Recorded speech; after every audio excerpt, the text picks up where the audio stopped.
अस्सलाम वालेकुम। मेरा नाम है तथीर फातिमा और आज मेरा टॉपिक है ट्रेडमार्क, कॉपीराइट और पेटेंट। ये अमेज़न के कुछ बहुत ही इंपॉर्टेंट टर्म्स हैं जिनको आज मैं समझाऊंगी और इनका बेनिफिट भी बताऊंगी। तो सबसे पहले जाके मेरे चैनल को सब्सक्राइब कर लें, बेल आइकन पर क्लिक करना मत भूलिएगा ताकि आगे जाके जो भी मैं नई वीडियोस डालूँ उसका नोटिफिकेशन आपके पास आ जाए। सबसे पहले मैं बात करती हूँ इंटेलेक्चुअल प्रॉपर्टी की कि ये बेसिकली होता क्या है। जैसे कि अगर मैं मिसाल दूँ तो जैसे मैकडोनल्ड्स है, मैकडोनल्ड्स का जो लोगो है वो क्या है, वो रजिस्टर हुआ हुआ है। उस जगह उस जैसा आपको कहीं पे भी कोई भी ब्रांड नहीं दिखेगा जो कि उसी जैसा जो है वो लोगो, बिल्कुल सेम लोगो जो है वो बनाकर अपना जो है वो स्टोर या अपनी दुकान को चला रहे हैं। ऐसा बिल्कुल नहीं हो सकता। बिल्कुल इसी तरह अगर मैं एक और मिसाल दूँ तो एप्पल का जो लोगो है, एप्पल आईफोन जैसे उसका एक लोगो है एप्पल, तो उसको भी आपने किसी और ब्रांड के ऊपर नहीं देखा होगा क्योंकि वो भी रजिस्टर हुए हुआ है। तो इसी तरह अगर कोई चीज़ रजिस्टर हुई भी होती है और हमें वो मालूम नहीं होता, हम डायरेक्ट उसी के तरह की चीज़ को जो है वो बेचना शुरू कर दें या सेम चीज़ को बेचना शुरू कर दें, तो सामने वाला आकर हम पर जो है वो केस ठोक देता है, जिसको जो है वो इंटेलेक्चुअल प्रॉपर्टी कहते हैं। सही है। इनसे किस तरह से बचेंगे, ट्रेडमार्क, ब्रांड, पेटेंट, इन सबको डिस्कस करेंगे कि इनको करके हम किस तरह से अपने अमेज़न की हेल्थ को जो है वो ख़राब होने से रोक सकते हैं। अच्छा, पहली बात और इम्पॉर्टेंट बात कि अगर जो है वो इंटेलेक्चुअल प्रॉपर्टी कोई आपके ऊपर कर भी देता है तो इसको हटाने का या मोस्ट इफेक्टिव स्टेप क्या है कि जो बंदा इंटेलेक्चुअल प्रॉपर्टी आपके ऊपर थोपता है या आपके ऊपर जो है वो डालता है या आपके ऊपर केस करता है इस बात का, तो सबसे ईजी और इफेक्टिव स्टेप ये है कि आप उसके ऊपर जाएं, उससे बात करें, उससे कांटेक्ट करें और ये जो है वो कोशिश करें कि ये भी जो मसला हुआ है ये सॉर्ट आउट हो जाए और वो अमेज़न के ऊपर उसने जो आपके खिलाफ कंप्लेंट की हुई थी वो वापस ले ले। एक तरीका तो ये हो गया कि आपने जो है वो उससे कांटेक्ट किया और उसने अमेज़न के ऊपर जाके जो कंप्लेन आपके खिलाफ की हुई थी वो वापस ले ली। बिल्कुल इसी तरह बिल्कुल इस तरह से होता है कि एफआईआर कटवाई थी और एफआईआर वापस ले ली तो सामने वाला बच गया। सही है। तो एक तो ये इफेक्टिव मेथड हो गया। दूसरा ये कि कभी कभी ऐसा भी होता है कि आपको लग रहा है कि सामने वाले ने गलती से आपके ऊपर जो है वो केस डाल दिया इंटेलेक्चुअल प्रॉपर्टी का, तो आप जो है वो अमेज़न से कांटेक्ट करते हैं, उसको एक्सप्लेन करते हैं और इस तरह से भी जो है वो आप आपका जो हेल्थ है या अमेज़न है वो फ्रीली आगे सेलिंग आप कंटिन्यू रख सकते हैं। इंटेलेक्चुअल प्रॉपर्टी की अगर मैं और बात करूं तो ये बेसिकली कैसे किस तरह से दी जाती है, जैसे कि ट्रेडमार्क पे भी हो सकता है, पेटेंट पे भी हो सकता है, कंटेंट रिलेटेड पे भी हो सकता है, वीडियो से रिलेट कोई कॉपीराइट भेज रहा हो तो उससे भी हो सकता है, म्यूजिक से भी हो सकता है। लेकिन जो मोस्ट फ्रिक्वेंटली रीजंस हैं अमेज़न की दुनिया के अंदर वो तीन ही हैं। एक तो पेटेंट है, एक कॉपीराइट है और एक ट्रेडमार्क है। तो इनको समझते हैं कि पेटेंट, ट्रेडमार्क और कॉपीराइट बेसिकली होते क्या हैं। अब पेटेंट बेसिकली होता क्या है। पेटेंट जो है वो आपकी इन्वेंशन को जो है वो एक्सक्लूसिव कर रहा होता है, चाहे वो आपने जो है वो डिज़ाइन के ऊपर कर लें, लोगो के ऊपर कर लें, किसी भी बेसिस के ऊपर जो है वो आपकी जो इन्वेंशन है उसको जो है वो एक्सक्लूसिव बना रहा होता है। यानी कि अगर आपने अपना पेटेंट जो है वो रिलेटेड टू लोगो या कोई जो है वो मशीन का अगर आपने स्पेसिफिक शेप दिया हुआ है, मतलब जो भी है उसके अगर आपने पेटेंट को रजिस्टर किया हुआ है। वैसे पेटेंट अभी तीन तरह के होते हैं जो हम आगे डिस्कस करेंगे, तभी मैं कह रही हूँ कि पेटेंट किसी से भी रिलेटेड हो जो आपने अगर रजिस्टर किया हुआ है तो सामने वाला आके कभी भी जो है वो उसी चीज़ को अपने अकाउंट के अंदर या स्टोर के अंदर जो है वो सेम, बिल्कुल सेम उसी चीज़ को नहीं चला सकता। तो इन शॉर्ट ये कहा जाए कि पेटेंट जो है वो आपके इन्वेंशन को एक्सक्लूसिव रखता है। तो अब मैं बात करती हूँ टाइप्स ऑफ पेटेंट की। के पेटेंट जो है वो तीन तरह के होते हैं। एक होता है डिज़ाइन, एक होता है यूटिलिटी और एक होता है plant patent. Utility patent basically होता क्या है कि जिस तरह से मैंने पहले भी मिसाल दी, जैसे कोई मशीन है, मिसाल के तौर पे एक वॉशिंग मशीन है और इसका जो है वो मैंने एक चीज़ जो है वो इन्वेंट की है इसके अंदर। अब तो ये बहुत नॉर्मल है कि वॉशिंग मशीन के अंदर ही चीज़ धुलती भी है, ड्राई भी होती है, सूख भी जाती है, सब हो जाता है। समझे। अभी वॉशिंग मशीन ऐसी कोई आई ही नहीं है जिसके अंदर ड्रायर भी लगा हुआ हो, तो मैंने उस मशीन के अंदर ड्रायर फिट कर दिया। अब मैं ये कह रही हूँ कि ये एक यूनिक मशीन है जिसके अंदर कपड़े भी धुलते हैं और कपड़े सूख कर निकलते हैं। तो एक मिसाल के तौर पे मैंने समझाया, तो इसको मैं किसके अंदर रजिस्टर करवाऊंगी, यूटिलिटी पेटेंट के अंदर करवाऊंगी। अगर कोई भी आप इन्वेंशन करते हैं मशीन के अंदर स्पेसिफिक बनाने के लिए, तो उसको हम किसके अंदर रजिस्टर करवाते हैं, वो पार्ट जो है वो किसके अंदर लाया करता है, यूटिलिटी पेटेंट के अंदर करता है। अब मैं बात एक और मिसाल के तरह भी समझा सकती हूँ, मिसाल देकर समझा सकती हूँ, जैसे कि अगर जो है वो बहुत सारी ड्रग्स, केमिकल्स, इनके ऊपर भी इन्वेंशंस हो रही होती हैं, तो इसको भी जो है वो हम यूटिलिटी पेटेंट के अंदर ही रजिस्टर करते हैं। अब मैं बात करती हूँ डिज़ाइन पेटेंट। ये नाम से ही ज़ाहिर है कि अपना लोगो, अपना डिज़ाइन रजिस्टर करवाना, तो ये चीज़ किस पार्ट के अंदर लाया करेगी? डिज़ाइन पेटेंट के अंदर लाया करेगी। अब मैं आखिरी बात करती हूँ, वो है प्लांट पेटेंट। इसके अंदर जो है वो आप प्लांट वेराइटीज़ की बात कर लें, सीड्स की बात कर लें, अगर उसके अंदर कोई स्पेसिफिक चीज़ करते हैं और उसको आपको रजिस्टर करवाना होता है, तो वो आप करवाते हैं प्लांट पेटेंट के अंदर। अमेज़न की दुनिया के हवाले से बात करूँ तो यूटिलिटी और डिज़ाइन पेटेंट जो है वो मोस्ट कॉमन है। हाँ, अगर कोई जो है, वैसे तो बहुत रेयर केसेस होते हैं कि कोई आर्टिफिशियल प्लांट्स वगैरह भी सेलिंग कर रहा होता है, तो अगर उसके अंदर आप कोई चीज़ स्पेसिफिक बना रहे हैं या यूनिक शेप दे रहे हैं, तो अब उसको अगर आपको रजिस्टर करवाना है, तो वो चीज़ भी आप प्लांट पेटेंट के अंदर ही रजिस्टर करवाएंगे।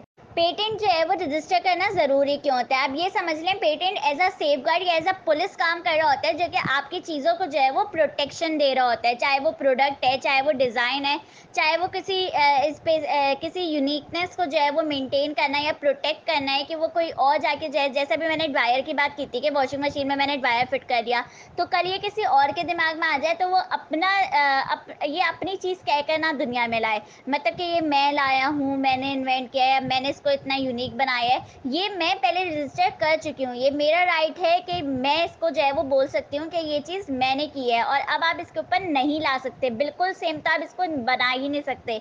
जैसे वॉशिंग मशीन है, उसके अंदर कपड़े धुल रहे हैं और ड्राई हो रहे हैं, तो ये चीज़ मैंने बनाई है। अगर आपको भी ऐसा कुछ बनाना है, तो आप उसके अंदर एक और कोई चीज़ ऐड करें या उसको कुछ यूनिक दें, आप बिल्कुल मेरे सेम जैसा नहीं कर सकते। तो सबसे बड़ा फ़ायदा ये होता है कि अगर आपने कोई यूनिक चीज़ जो है वो सोची है और बनाई है, तो आपका साथ वाला जो है, अगर वो सोच भी लेता है, तो वो बिल्कुल सेम नहीं लॉन्च कर सकता। उसको उसके अंदर भी कोई यूनिकनेस डालनी होगी कि आपका और उसका जो है वो बिल्कुल सेम ना लगे। तो इन शॉर्ट ये कि पेटेंट जो है वो सेफगार्ड होता है, जो कि आपकी जो है वो प्रोटेक्ट कर रहा होता है प्रोडक्ट डिज़ाइंस वगैरह को। और इसके अलावा अगर मैं बात करूँ कि इनकी जो है वो ज़िंदगी कितनी होती है, यानी कि जब हम जिस दिन से फाइलिंग करते हैं, तो ये कितना अरसा जो है वो इसके जो फाइलिंग है वो बरकरार रहती है, चाहे वो डिज़ाइन, चाहे वो यूटिलिटी और चाहे वो प्लांट पेटेंट।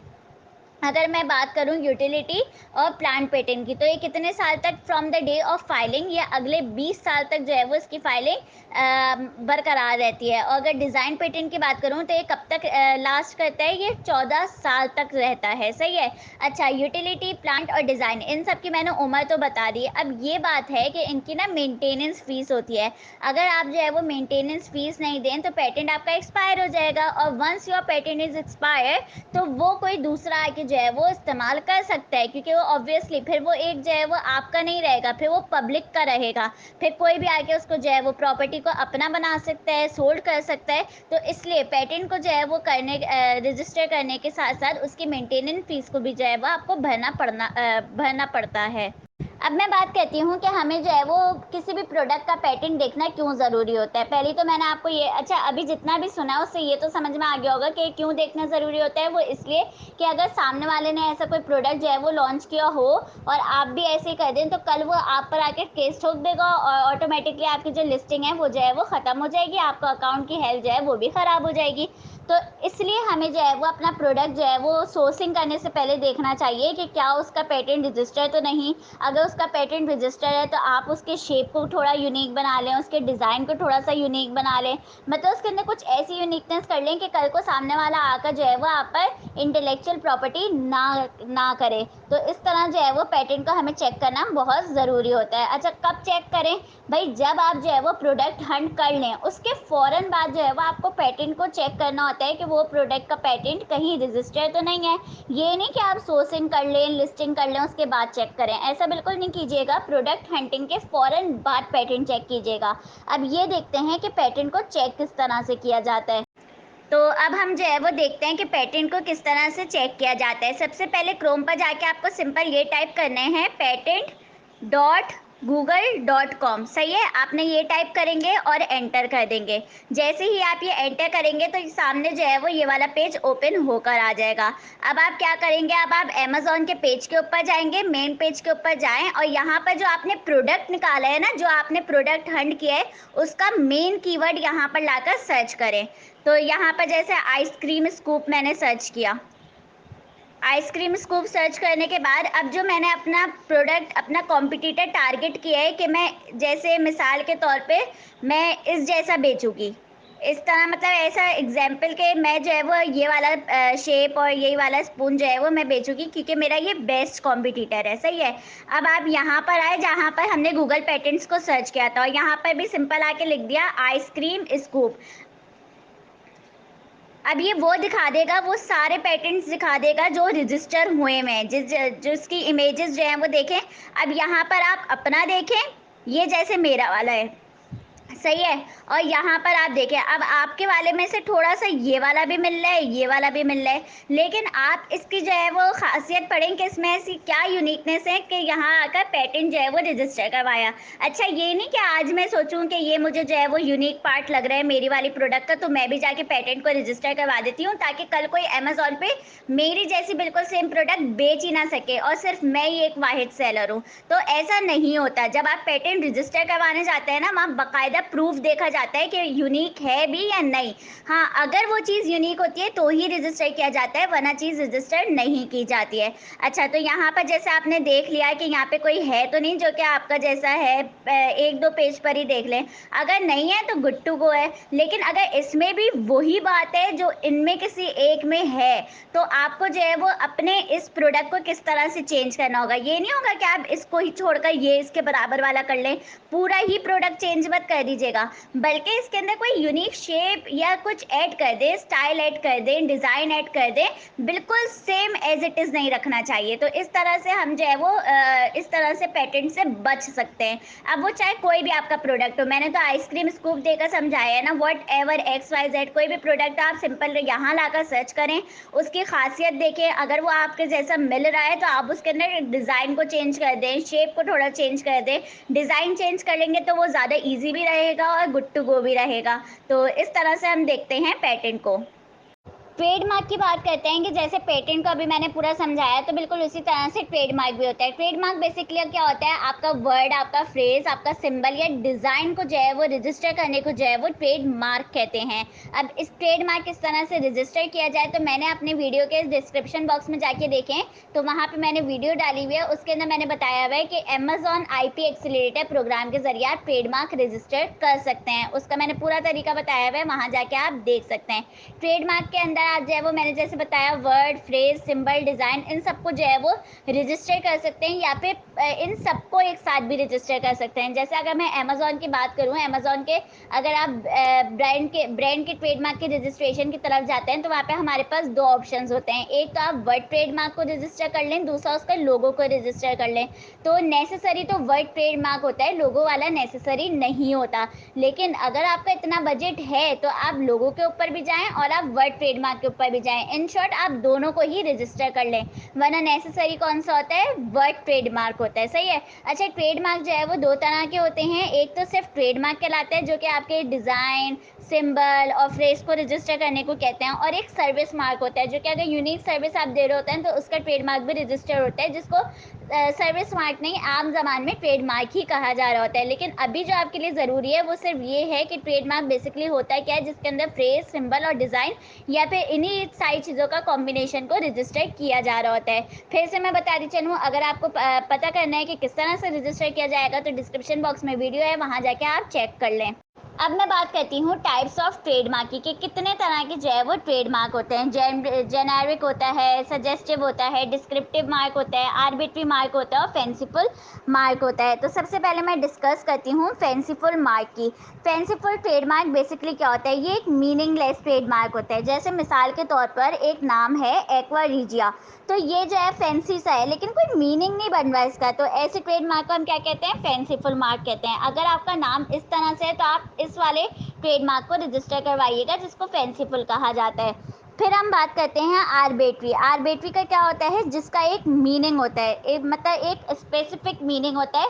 तो अगर आपका कोई ब्रांड है जिसका स्पेसिफिक मीनिंग है, तो आप आर्बिट्री मार्क के अंदर जा सकते हैं। अमेजोन की दुनिया में जो सबसे ज़्यादा कॉमन रजिस्टर करवाए जा रहे होते हैं, वो फेंसीफुल करवाया जा रहा होता है या आर्बिट्री करवाया जा रहा होता है।